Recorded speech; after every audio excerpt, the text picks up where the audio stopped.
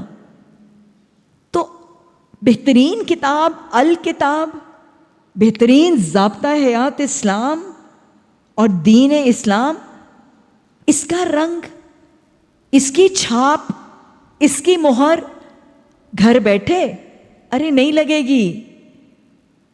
اکیلے قرآن پڑھنے اور اکیلے گھر میں بیٹھ کے حدیث کو کھنگالنے کی کوشش کر کے اسلام کا رنگ نہیں چڑھے گا، اللہ کا رنگ نہیں چڑھے گا، اول تو چڑھے گا ہی نہیں. اور اگر ہلکا پھیکا چڑھ بھی گیا تو جب پہلی ہی آزمائش آئے گی نا، اور پہلے ہی دکھ اور تکلیف میں آنسو بہیں گے، تو وہ سارے کا سارا صبغت اللہ پھر جاتا رہے گا. تو اللہ کا رنگ چڑھانا چاہتے ہیں تو پھر گھر بیٹھ کے نہیں، نکلنا ہوگا کسی رنگ ساز کے پاس. کیسے کرتے ہیں کپڑے پر رنگ چڑھانے کے لیے؟ کیا صرف رنگ ساز کو دکھانے سے رنگ چڑھتا ہے؟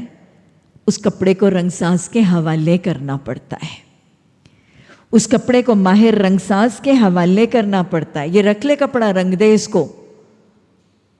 اور پھر وہ رنگ ساز کیا کرتا ہے؟ ماہر، ایکسپرٹ رنگ ساز. اگر کوئی کپڑے پر پرانا رنگ ہو تو پہلے تو وہ اس کو رنگ کاٹ میں ڈالتا ہے. وہ رنگ کاٹ اس کپڑے کے دھاگوں کو، اس کے ریشوں کو جلاتا ہے اور پرانا رنگ کاٹتا ہے. وہ کپڑا جلتا ہے، اس کے ریشے جلتے ہیں، اور پھر پرانا رنگ کاٹ سے کاٹا جاتا ہے. پھر وہ رنگ ساز کیا کرتا ہے؟ ایک بڑے سے برتن کو چولہے کے اوپر رکھتا ہے. دیکھے ہوئے نا یہ مرحلے، بہت دفعہ دیکھے ہوئے ہیں، کروائے بھی ہوئے ہیں، دوپٹے رنگوائے بھی ہوئے ہیں، سروں پہ کھڑے ہو کے رنگ سازوں کے. ایک بڑا سا برتن لیتا ہے، اس کو بہت بھڑکتی ہوئی آگ کے چولہے کے اوپر رکھتا ہے، وہ پانی کھولتا ہے، وہ اس میں رنگ ڈالتا ہے، اور پھر وہ کپڑے کو اس میں پکاتا ہے، جلاتا ہے. ایسے کرتا ہے نا رنگ کو پکا کرنے کے لیے. اور پھر وہ رنگ ساز کیا کرتا ہے؟ آپ نے دیکھا ہوگا تھوڑی تھوڑی دیر کے بعد وہ کپڑا تھوڑا سا رنگ سے نکالتا ہے اور اس کو اس آگ کے اوپر خشک کرتا ہے، اور خشک کر کے اس کو اس سیمپل کے ساتھ ملا کے دکھاتا ہے. باجی دیکھ لو ملا کہ نہیں ملا، ہے نا؟ ہوتا ہے کہ نہیں ہوتا؟ اگر مل جائے تو ہم کہتے ہیں ہاں ٹھیک ہے دے دو، اور اگر نہ ملے تو پھر کیا کرتا ہے؟ وہ پھر اس کو اس برتن میں ابلنے کے لیے، جلانے کے لیے، کاٹنے کے لیے، گھمانے کے لیے، کلر میچنگ کے ساتھ فائنلی کلر میچ ہوتا ہے تو وہ ڈرائی کر کے آپ کے حوالے کرتا. اب سمجھ آیا اللہ کا رنگ کیسے چڑھے گا؟ گھر بیٹھ کے نہیں چڑھے گا، اکیلے اللہ کا کلام اور حدیث اور سنت پڑھ کے نہیں چڑھے گا، نکلنا ہوگا. گھر بیٹھ کے چڑھ بھی گیا، ترجمہ تفسیر پڑھنے کی کوشش سے چڑھ بھی گیا تو کریکٹ کلر کے ساتھ میچ نہیں ہوگا. میچ ہو بھی گیا تو تنہائی میں دکھوں، غموں، پریشانیوں کی آزمائشوں سے، آنسوں سے بہہ کے پھر ہلکا پھیکا مدھم ہو جائے گا. اللہ کا رنگ چڑھانا چاہتے ہیں تو اپنے آپ کو اللہ کے حوالے کرنا ہوگا. لبیک اللہم لبیک، اللہ ہم حاضر ہیں. یہ لے رنگ لے ہمیں اپنے رنگ میں، ہمارے دلوں کے سلیٹوں، ہمارے ذہنوں کے سلیٹوں پہ اپنے احکامات لکھ کے ہمیں رنگ لے اپنے رنگ میں. اللہ کے حوالے کرنا ہے. کسی ادارے، کسی تنظیم، کسی ماحول، کسی صحبت سے جڑنا ہے، کسی رنگساز استاد سے جڑنا ہے. وہ ماہر رنگساز جس کو قرآن اور حدیث کا علم ہے، جس کو رنگنے کا انداز بھی پتہ ہے، جس کو فہم و شعور، تفکر اور تدبر بھی سمجھ ہے، جو تربیت اور تزکیہ کو بھی جانتا ہے. اپنے آپ کو اس کے ساتھ جوڑنا ہے. اور پھر کیا کرنا ہے؟ کٹنے اور جلنے کے لیے بھی تیار رہنا ہے. اللہ کا رنگ بغیر تکلیفوں، مشکلات، آزمائشوں کی بھٹی، پریشانیاں، غم، تھکاوٹیں، مشقتوں کے بغیر نہیں چڑھے گا. اور ویسے ہی اگر پرانے رنگ ہیں کچھ بدعتوں کے، کچھ شرک کے، کچھ بد اخلاقیوں کے، تو وہ تو پھر رنگ کاٹ سے دور ہوں گے۔ یہ مرحلے مشکل ہیں، یہ مرحلے تکلیف دہ ہوتے ہیں، ان مرحلوں میں مشقتیں ہوتی ہیں، ان مرحلوں میں آزمائشوں کی بھٹی میں پکڑنا اور جلنا پڑتا ہے۔ اور پھر رنگائی صبغت اللہ کے چڑھنے کے مرحلوں میں ہم جب قرآن پڑھیں گے تو اللہ ہمیں تھوڑی تھوڑی دیر کے بعد کلر میچنگ کا موقع دے گا۔ کہیں متقین کی صفات آئیں گی، کہیں مومنین کی صفات آئیں گی، کہیں مخبتین کی، گاہے بگاہے اللہ صفات دکھاتا ہے۔ یہ کیوں دکھاتا ہے اللہ قرآن میں صفات؟ کہیں کافرین کی، کہیں فاسقین کی، کہیں منافقین کی، یہ کلر میچنگز ہوتی ہیں تاکہ قرآن پڑھنے والا، قرآن کا شاگرد اور طالب علم جو اپنے آپ کو صبغت اللہ میں رنگنا چاہتا ہے، اللہ اس کو کلر میچنگ دکھاتا ہے۔ اب میچ کر لو، تمہارا رنگ اس کے ساتھ میچ ہے، تمہارا شیڈ، تمہارا ٹون اس کے ساتھ بلینڈ کر رہا ہے۔ اگر میچ ہے، تمہاری سکورنگ اچھی ہے، تو پھر کیا دعا کرو؟ ربنا ثبت اقدامنا، اللہ اس رنگ کو پکا کر دے، اللہ اس رنگ کو جما دے۔ اور اگر کلر میچنگ ٹھیک نہیں ہے، سکورنگ ٹھیک نہیں ہے، تو پھر وہ جس کے قبضے میں، جس کی 2 انگلیوں میں دل ہے، اس سے دعا کرنی ہے، یا مقلب القلوب ثبت قلبی علی دینک، یا مصرف القلوب صرف قلبی علی طاعتک، اللہم الہمنا رشدن وعیذنا من شرور انفسنا۔ تو یہ ہے اللہ کا رنگ۔ اللہ ہم سب پر اپنا رنگ چڑھا دے، دین اسلام کے رنگ کو ہماری شخصیت پر غالب کر دے۔ اللہ قرآن کے نور سے ہمارے گھروں کے آنگنوں کو منور کر دے، حدیث اور سنت کے عطر سے ہمارے در و دیوار کو معطر کر دے، ہمارے سینوں کو قرآن کے نور سے منور کر دے۔ اللہ ہمیں ایسا بنا دے کہ ہم تجھے پسند آ جائیں۔ نبی صلی اللہ علیہ وسلم ان سے کہو، کیا تم اللہ کے بارے میں ہم سے جھگڑتے ہو؟ حالانکہ وہی ہمارا رب ہے اور تمہارا بھی رب، ہمارے اعمال ہمارے لیے، تمہارے اعمال تمہارے لیے، اور ہم اللہ ہی کے لیے اپنی بندگی کو خالص کر چکے ہیں۔ یا پھر کیا تمہارا یہ کہنا ہے کہ ابراہیم، اسماعیل، اسحاق، یعقوب اور اولاد یعقوب سب کے سب یہودی یا نصرانی تھے؟ کہو تم زیادہ جانتے ہو یا اللہ؟ اس شخص سے بڑھ کے ظالم کون ہوگا جس کے ذمے اللہ کی طرف ایک گواہی ہو اور وہ اسے چھپائے؟ تمہاری حرکات سے اللہ غافل تو نہیں؟ وہ کچھ لوگ تھے جو گزر چکے، ان کی کمائی ان کے لیے تھی، تمہاری کمائی تمہارے لیے، تم سے ان کے اعمال کے بارے میں سوال نہیں ہوگا۔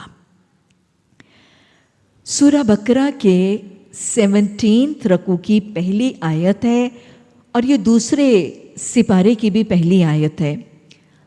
سَيَقُولُ السُّفَهَاءُ مِنَ النَّاسِ مَا وَلَّاهُمْ عَن قِبْلَتِهِمُ الَّتِي كَانُوا عَلَيْهَا قُلِ اللَّهُ الْمَشْرِقُ وَالْمَغْرِبُ يَهْدِي مَن يَشَاءُ إِلَىٰ صِرَاطٍ مُّسْتَقِيمٍ۔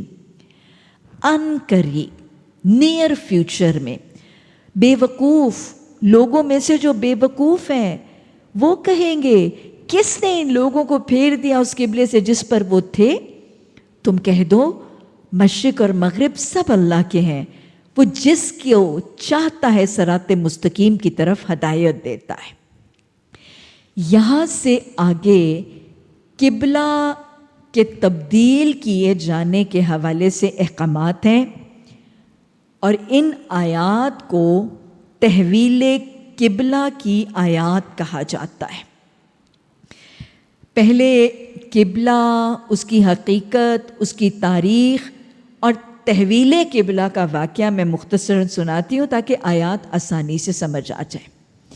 قبلہ، اس کا روٹ ورڈ ہے قوف با لام، قبل۔ قبل کہتے ہیں آگے کو.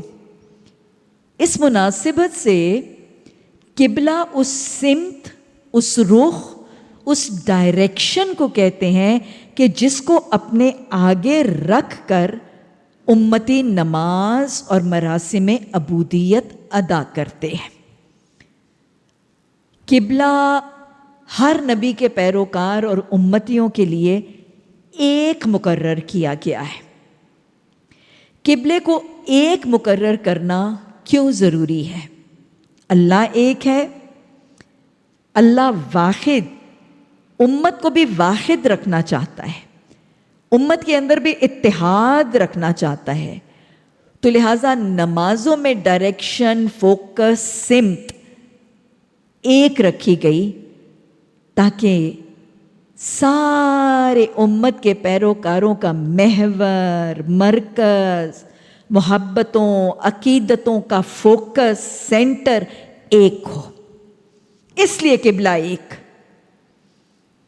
وہی تصور، وہی فلسفہ ایک ہو مسلم حرم کی پاسبانی کے لیے.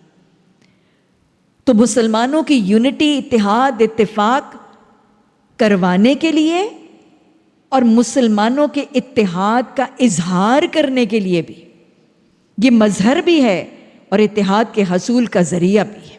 اس لیے قبلہ یونیفائی کیا گیا اور ایک قبلے کا تصور.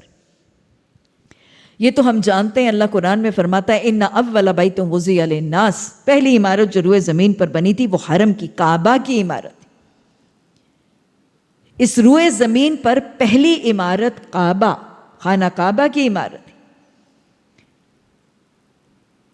جو بنی اسرائیل فلسطین کے آباد کار تھے. فلسطین ہی ان کا مولد و مسکن، ان کا ہوم لینڈ اور ان کا برتھ پلیس تھا. ان کا قبلہ بیت المقدس کو مقرر کیا گیا تھا، کیونکہ فلسطین کے علاقے میں بیت المقدس تھا. تو بنی اسرائیل کا قبلہ بیت المقدس کو بنایا گیا تھا. حالانکہ ایک بیت المقدس کو بنی اسرائیل کا، یہودیوں کا بھی اور عیسائیوں کا بھی، موسیٰ علیہ السلام کے پیروکاروں کا بھی اور حضرت عیسیٰ علیہ السلام کے پیروکاروں کا قبلہ بیت المقدس کو بنایا گیا تھا. پھر بھی وہ ڈفر کرتے تھے، انہوں نے اس میں بھی آپس میں تفرقہ کر لیا. اللہ کہتا ہے نا وَمَا بَعْضُهُمْ بِتَابِعٍ قِبْلَةَ بَعْضٍ، وہ ایک دوسرے کے قبلے کی پیروی نہیں کرتے تھے. عیسائی اس وجہ سے کہ حضرت مریم علیہ السلام، سورہ مریم میں آتا ہے مکاناً شرقیہ، بیت المقدس کے مشرقی کونے میں پردہ نشین ہوئی تھی.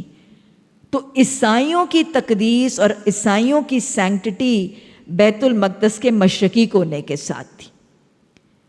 جب ان کو بیت المقدس کو قبلہ بنانے کو کہا گیا تو وہ پوری بیت المقدس کی عمارت نہیں، بیت المقدس کے مشرقی کونے کو اپنا قبلہ تصور کرتے تھے.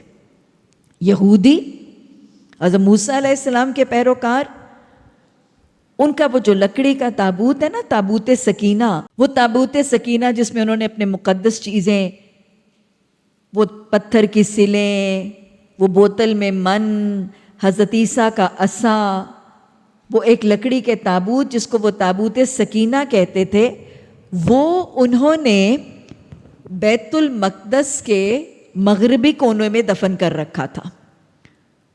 تو یہودیوں کی تقدیس اور یہودیوں کی جو سینکٹٹی تھی وہ بیت المقدس کے مغربی کونے کے ساتھ تھی. ایک ہی بیت المقدس ہے اور تصور عیسائیوں کا مشرقی کونا ہوتا تھا اور یہودی مغربی کونے کو اپنا قبلہ مانتے تھے بیت المقدس کا. یہ تو رہا بیت المقدس اور یہودیوں اور عیسائیوں کا تصور. اب جب مکہ کی بستی میں حضرت ابراہیم علیہ السلام کے بعد مشرکین مکہ تھے، وہ اپنے آپ کو دین ابراہیمی پر کہتے تھے. ان کا قبلہ حرم کعبہ تھا. نبی صلی اللہ علیہ وسلم کی نبوت کے بعد آپ صلی اللہ علیہ وسلم اور آپ کے پیروکاروں کا قبلہ مکہ کے لوگوں کی طرح حرم نہیں، نبی صلی اللہ علیہ وسلم اور صحابہ کرام کا قبلہ بیت المقدس مقرر کیا گیا تھا. اسی لیے اس کو ہم قبلہ اول بھی کہتے ہیں، کیونکہ نبی صلی اللہ علیہ وسلم اور صحابہ کرام کو پہلے بیت المقدس کو قبلہ بنانے کا حکم دیا گیا مکی دور میں۔ یہ کیوں دیا گیا تھا؟ مختلف وجوہات۔ پہلی وجہ تو یہ، مکہ کی بستی میں مسلمان بھی ہیں، مشرک بھی ہیں، اللہ مسلمانوں کے قبلے کو مشرکین کے قبلے سے الگ کرنا چاہتا تھا۔ مشرکین کا قبلہ حرم ہے، مسلمانوں کا قبلہ بیت المقدس بنایا گیا، قبلے الگ کرنا چاہتا تھا اللہ۔ دوسری بات، اللہ سبحانہ تعالیٰ مسلمانوں کو آزمانا بھی چاہتا تھا۔ یہ نیو کانورٹس ہیں، یہ نو مسلم ہیں، یہ اطیع اللہ و اطیع الرسول کا وعدہ کر کے آئے ہیں، تو اللہ ان کو پرکھنا چاہتا تھا کہ اللہ اور اللہ کے نبی صلی اللہ علیہ وسلم کی اطاعت میں یہ اپنے پچھلے قبلے کو چھوڑتے ہیں کہ نہیں چھوڑتے، اپنے آباء و اجداد کے قبلے کو ترک کر کے اللہ کے بتائے ہوئے نئے قبلے کی طرف سمت کرتے ہیں کہ نہیں کرتے، اللہ آزمانا چاہتا تھا۔ اس لیے مکہ میں، اور ویسے بھی اس دور کے اہل کتاب کا قبلہ بیت المقدس تھا، تو اس مناسبت سے بھی ان کے قبلے کو بیت المقدس بنایا۔ یہ تین وجوہات۔ اب جب تک مکہ کا دور تھا نا، آپ اور صحابہ اکرام جب تک مکہ میں تھے، تب تک بیت المقدس کو قبلہ بنانا ان کو ہرگز مشکل نہیں لگ رہا تھا۔ کیوں؟ جغرافیائی کیفیت کچھ ایسی تھی۔ مکہ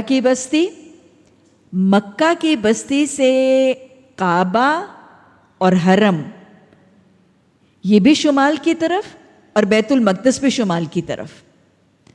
تو جب مکہ کی بستی کے لوگ شمال کی طرف رخ کرتے تھے تو بیت المقدس بھی ادھر ہی تھا، حرم بھی ادھر ہی تھا، ان کی ڈائریکشن نہیں بدلی تھی۔ ہجرت سے پہلے ان کی سمت، ان کا رخ، ان کی ڈائریکشن نہیں بدلی تھی، صرف دل میں سوچ بدلی تھی کہ اب ہم قبلہ حرم کو نہیں بنا رہے، ہم قبلہ بیت المقدس کو بنا رہے ہیں، لیکن جسمانی لحاظ سے گراؤنڈ فزیکلی ڈائریکشن نہیں بدلی۔ اس لیے مکی دور میں ان کو مشکل نہیں لگ رہا تھا۔ مشکل تو ہوئی جب ہجرت کر کے مدینہ آ گئے۔ جب مدینہ آ گئے نا تو اب ڈائریکشن بالکل مخالف ہو گئی، 180 ڈگریز اپوزٹ۔ ادھر مدینہ کے بالکل جنوب اور ساؤتھ میں حرم، اور یہ مدینہ کے بالکل شمال اور نارتھ میں بیت المقدس۔ مدینہ میں جا کے جب وہ بیت المقدس کی طرف منہ کرتے تھے تو ان کی پیٹھ کدھر ہوتی تھی؟ ان کی پشت کعبہ کی طرف ہوتی تھی۔ یہ ان کے لیے بہت مشکل تھا۔ کیوں مشکل تھا؟ ظاہر ہے وطن کی محبت، وطن کی مٹی کی خوشبو، اس کی ایک اپنی حقیقت ہے، اور پھر وطن ہو مکہ جیسا۔ آپ صلی اللہ علیہ وسلم جب ہجرت کر کے نکلتے ہیں، آپ اونٹنی پر سوار ہیں، آپ مڑ مڑ کے مکہ کو دیکھ رہے ہیں، آپ کی آنکھوں سے آنسو جاری ہیں، اور آپ فرما رہے ہیں مکہ تو مجھے دنیا کی تمام بستیوں سے زیادہ عزیز، اگر تیرے رہنے والے نہ نکالتے تو میں تجھے کبھی چھوڑ کے نہ جاتا۔ ان کو بھی، صحابہ اکرام کو بھی، ان کا کیا حال ہوگا؟ ہم مکہ کی بستی سے نکلتے ہیں تو روتے ہوئے نکلتے ہیں، ہم حرم سے جدا ہوتے ہیں تو روتے ہوئے جدا ہوتے ہیں۔ ان کا تو وطن تھا، ان کا تو مولد و مسکن تھا۔ یہ حرم سے دور ہو کے، یہ مکہ سے دور ہو کے اداس بھی تھے، غمزدہ بھی تھے، مس بھی کرتے تھے حرم کو۔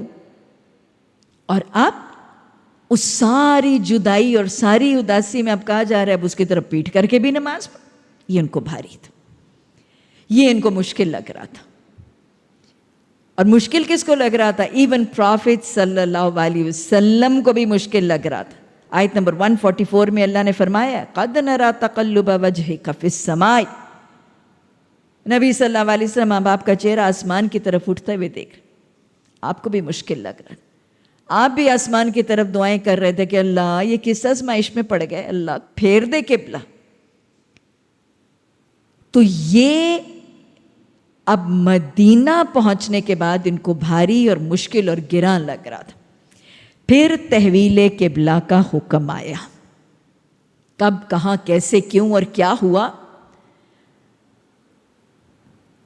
حیات طیبہ کی تاریخ سے پتہ چلتا ہے کہ یہ حکم تقریباً 16.5 سوا 16 مہینے کے بعد ہجرت کے آیا. تقریباً 16 مہینے ان کو اس آزمائش میں رکھا گیا، اور یہ حکم تقریباً 16.5 مہینے کے بعد کیسے آیا، اس کی مختلف حوالے آپ کو تفاسیر میں ملیں گے. کچھ کہتے ہیں کہ آپ صلی اللہ علیہ وسلم احد سے واپس تشریف لا رہے تھے اور مدینہ کے باہر مسجد قبلتین میں آپ پر یہ حکم نازل ہوا. ایسا نہیں تھا. غزوہ احد تو 3 ہجری میں ہوتی ہے، یہ حکم بہت دیر پہلے آ گیا تھا. کچھ کہتے ہیں کہ آپ رات کو سوئے ہوئے تھے، رات کو آپ کو وحی کے ذریعے بتایا گیا اور فجر کی نماز آپ نے نئے قبلے سے ادا کی. یہ بھی صحیح حدیث سے ثابت نہیں ہے. پھر کچھ کی رائے یہ ہے کہ مسجد نبوی تھی، یا ظہر کی نماز کی 4 رکعتوں کی امامت اور یا عصر کی نماز کی 4 رکعتوں کی امامت آپ کروا رہے. سب سے زیادہ صحیح احادیث سے ثابت یہ ہے کہ ظہر کی نماز مسجد نبوی میں آپ 4 رکعت نماز کی امامت کروا رہے تھے کہ عین امامت کی حالت میں حکم آ گیا، فولی وجہک شطر المسجد الحرام، کہ نبی صلی اللہ علیہ وسلم آپ اپنا چہرہ مسجد حرام کی طرف پھیر لیں. کیا رویہ ہے؟ ابھی حضرت ابراہیم علیہ السلام کا رویہ. اذ قال لہ ربہ اسلم قال اسلمت لرب العالمین. جب اللہ یہ کہتا ہے یہ حکم ہے یہ کر دے، تو بغیر ڈیلے، پوسٹ پونمنٹ، تردد کے اسلمتو آ جاتا ہے. سمینا کے بعد اطعنا. نبی مہربان صلی اللہ علیہ وسلم کو عین نماز اور امامت کی حالت میں حکم آتا ہے، فولی، آپ اپنا چہرہ پھیر لیں. آپ وہیں پہ گھوم جاتے ہیں، آپ اپنی ایڑیوں پہ گھوم جاتے ہیں اور اپنا چہرہ شمال کی بجائے جنوب کی طرف کر دیتے. کیا نمونہ مل رہا ہے؟ سمینا و اطعنا کا، اسلم کے بعد اسلمتو کا، اللہ کا حکم سننے کے بعد بغیر تردد، بغیر کسی ڈیلے اور پوسٹ پون میں نے اللہ کی اطاعت کر لینے کا. اطیعوا اللہ کا زبردست نمونہ دکھا دیا نبی صلی اللہ علیہ وسلم.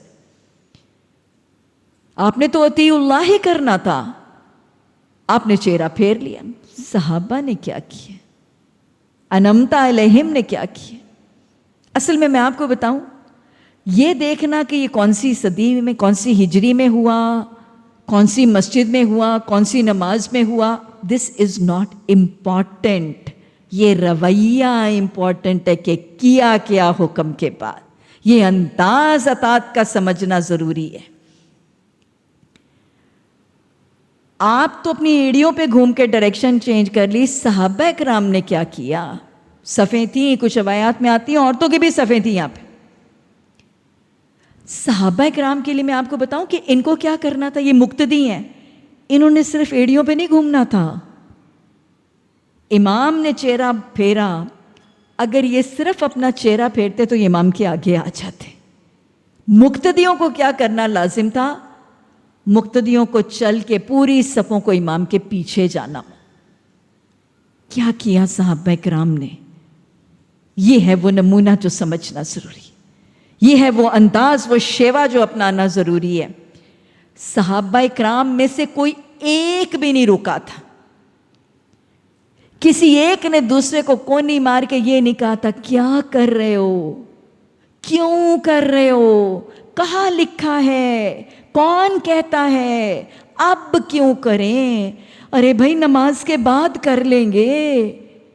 کسی نے نہ سوال، نہ جواب، نہ کراس کویشچننگ، نہ انٹیروگیشن، نہ شک، نہ تردد، نہ ڈیلے، نہ پوسٹ میں. نبی صلی اللہ علیہ وسلم کا گھومنا دیکھا ہے کوئی، وہی آئی آپ نے اطاعت کی. سب صحابہ ٹوٹل ڈسپلن کے ساتھ، ٹوٹل نظم و ضبط کے ساتھ، خاموشی کے ساتھ، بلا چوں چرا. سمینا کے بعد اطعنا، اسلم کے بعد اسلم تو اطیع اللہ، واطیعوا الرسول صلی اللہ علیہ وسلم کا زبردست مظاہرہ. یہ ہے وہ جو سیکھنا ضروری. اب جب ایسی ردادیں آتی ہیں اور سنائی جاتی ہیں تو کچھ ٹیڑھے دماغ والے لوگ کہتے ہیں، وہ کہتے ہیں لو بھلا انہوں نے نہیں اطاعت کرنی تھی تو اور ہم نے کرنی ہے. ان کے لیے تو اطاعت مشکل ہی نہیں تھی. ان کی تو آنکھوں کے سامنے نبی صلی اللہ علیہ وسلم پر وحی نازل ہوتی تھی. ان کی تو آنکھوں کے سامنے سنتیں مرتب ہوتی تھی. ان کے تو سامنے نبی صلی اللہ علیہ وسلم گھومے تھے، حدیث سنت سیرت ان کی آنکھوں کے سامنے. ان کے لیے تو ان کا تو ایمان بہت مضبوط تھا. ہمارے سامنے تھوڑا ہوتا ہے کہ ہم ایسی اطاعت کریں. اچھا، ہم جیسوں کے لیے بھی ایک نمونہ موجود ہے. وہ کیا نمونہ ہے؟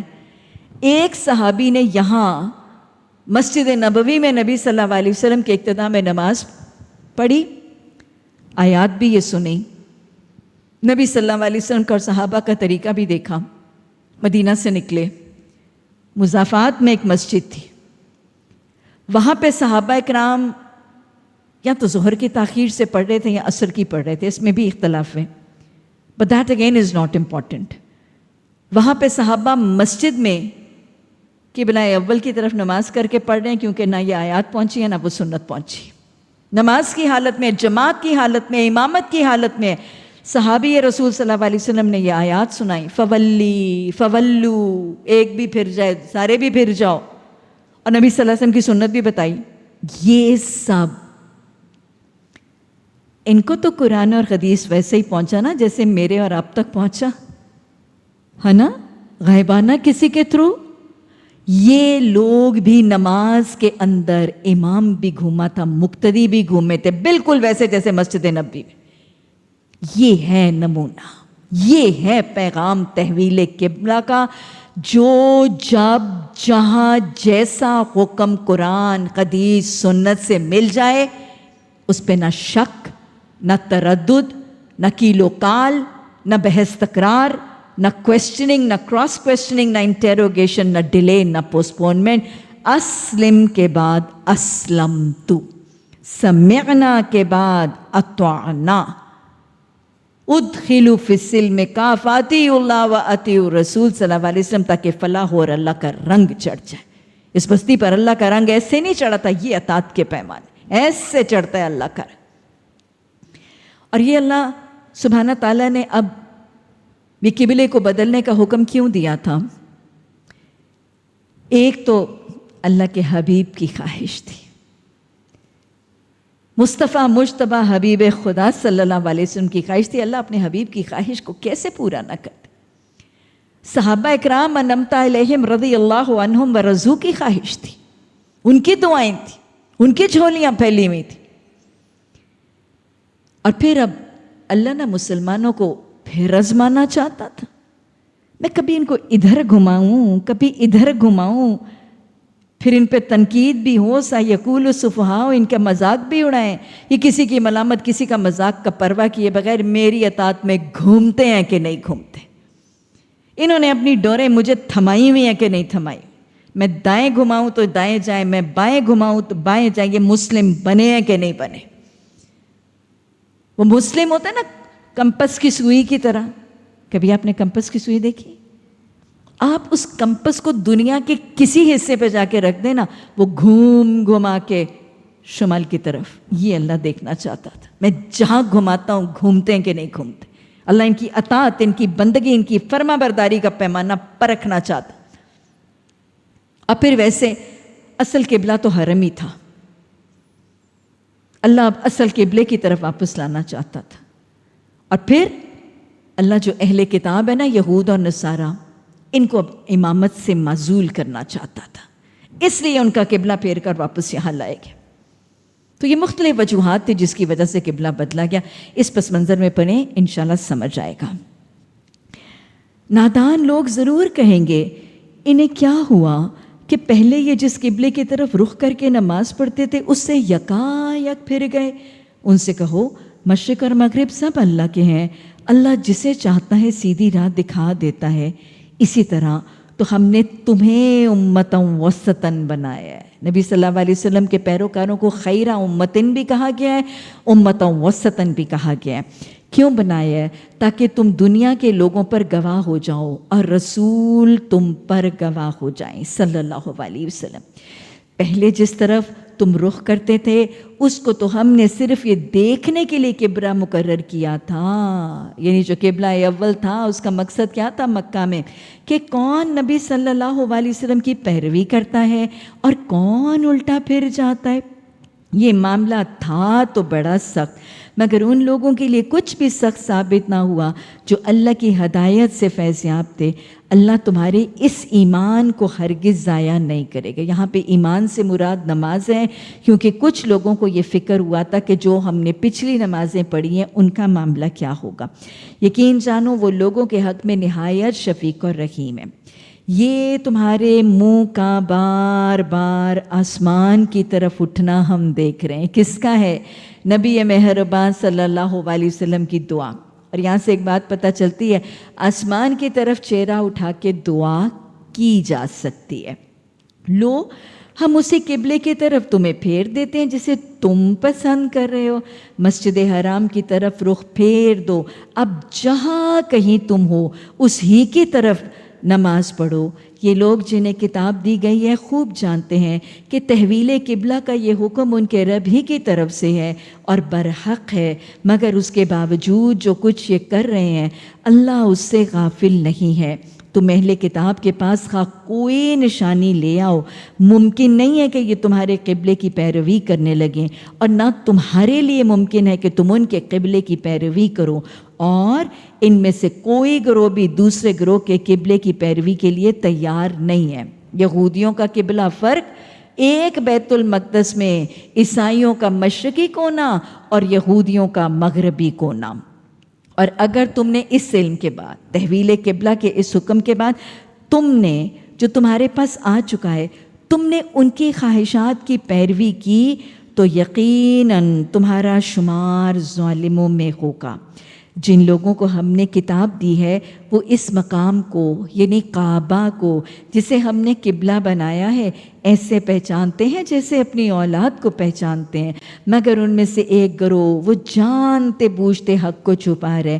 یہ قطعی ایک امر حق ہے تمہارے رب کی طرف سے، لہٰذا اس کے بارے میں تم ہرگز کسی شک میں نہ پڑو۔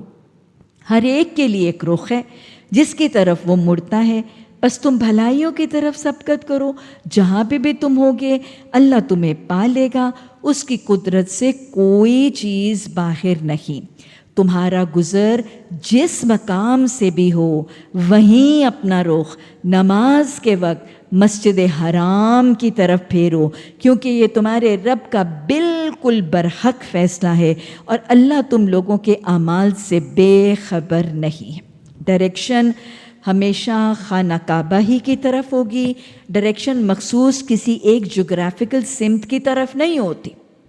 پاکستان میں اگر ہم دیکھتے ہیں تو پاکستان کے اکثر علاقوں میں قبلہ جو ہے وہ مغرب کی طرف ہے، اور مغرب سے بہت تھوڑا سا ہلکا سا جنوب کی طرف ڈگریز جو ہیں وہ ہٹی ہوئی ہیں۔ لیکن اگر ہم امریکہ میں جائیں، انگلینڈ میں جائیں تو وہاں مغرب نہیں ہے، اصل میں کوئی فکس ڈائریکشن نہیں ہے کہ قبلے کے لیے ہمیشہ مغربی ہوگا یا ہمیشہ جنوبی ہوگا۔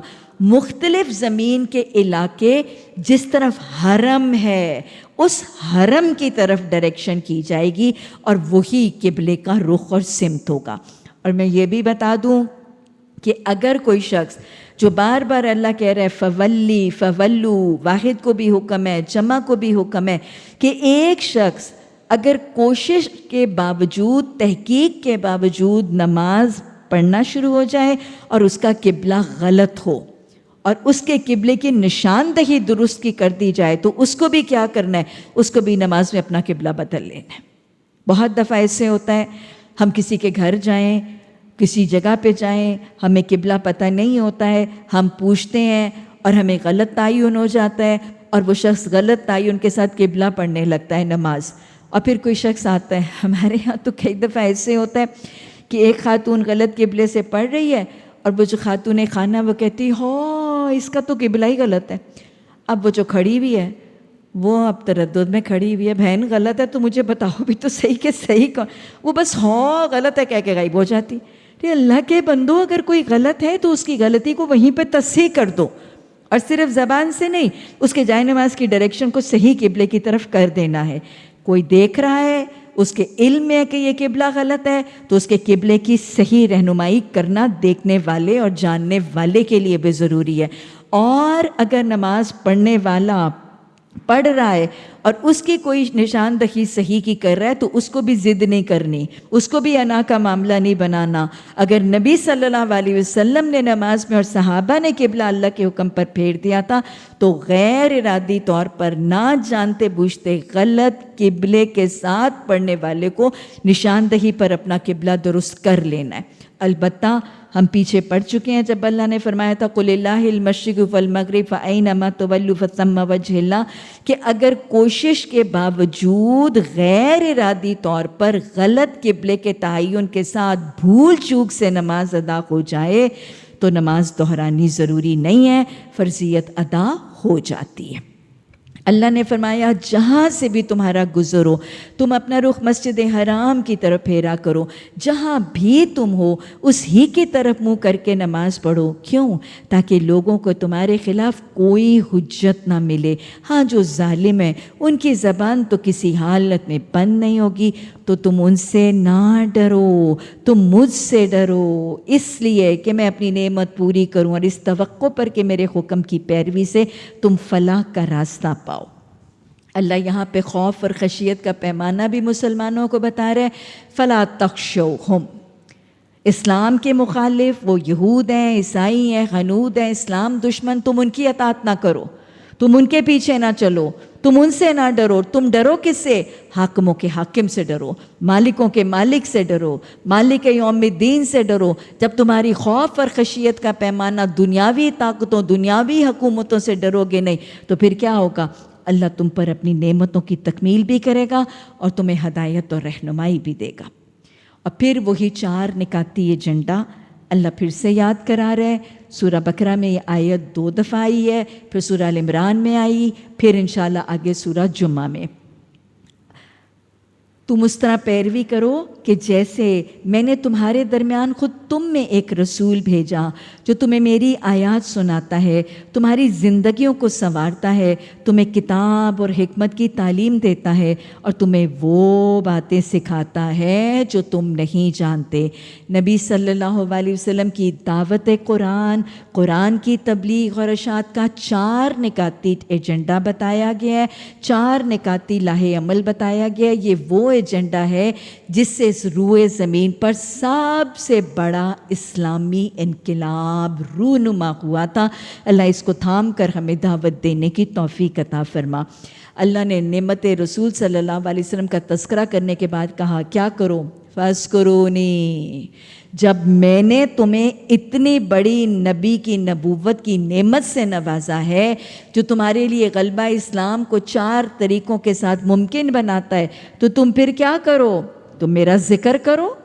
ذکر حکم خداوندی ہے، اللہ نے وعدہ کر دیا فاذکرونی اذکرکم، تو میرا ذکر کرو میں تمہارا ذکر کرتا ہوں۔ اللہ ہمیشہ بندے کے ساتھ اس کے گمان سے بڑھ کے معاملہ کرتا ہے۔ حدیث قدسی کے الفاظ ہیں میں بندے کے گمان سے بڑھ کے معاملہ کرتا ہوں۔ جب میرا بندہ مجھے دل میں یاد کرتا ہے تو میں بھی دل میں یاد کرتا ہوں۔ میرا بندہ جب محفل میں یاد کرتا ہے تو میں اس سے بہتر محفل کون سی؟ فرشتوں کی محفل میں یاد کرتا ہوں۔ میرا بندہ جب چل کے آتا ہے تو میں دوڑ کے آتا ہوں۔ میرا بندہ 1 ہاتھ آتا ہے تو میں 10 ہاتھ آتا ہوں۔ اللہ کہتا ہے فاذکرونی اذکرکم، اور میرا ذکر کیسے کرنا؟ نعمتوں کی کمیوں کے رونے دھونے نہیں، شکوے شکایتیں خفگیاں ناراضگیاں نہیں، میرا ذکر کرو تو ایسے نہ کرنا اللہ نے فلاں کو گوڑی کوٹھی بڑی دے دی اور مجھے گھر چھوٹا دے دیا، فلاں کو گاڑیاں اور مال کی ریل پیل دے دی اور مجھے مسکین رکھ دیا۔ میرا ذکر ایسے نہ کرنا، کیسے کرنا؟ واشکروا لی، میری نعمتوں کا اعتراف کرنا، ولا تکفرونی، میرا کفر نہ کرنا۔ گویا نہ شکری کیا ہے؟ کفران نعمت۔ ربی اعینی علی ذکرک و شکرک و حسن عبادتک اللہم اجعلنی صبورا واجعلنی شکورا۔ ربنا، لا تزغ قلوبنا بعد إذ هديتنا وهب لنا من لدنك رحمة إنك أنت الوهاب سبحانك اللهم وبحمدك نشهد أن لا إله إلا أنت نستغفرك ونتوب إليك سبحان ربك رب العزة عما يصفون والسلام على المرسلين والحمد لله رب العالمين آمين ثم آمين.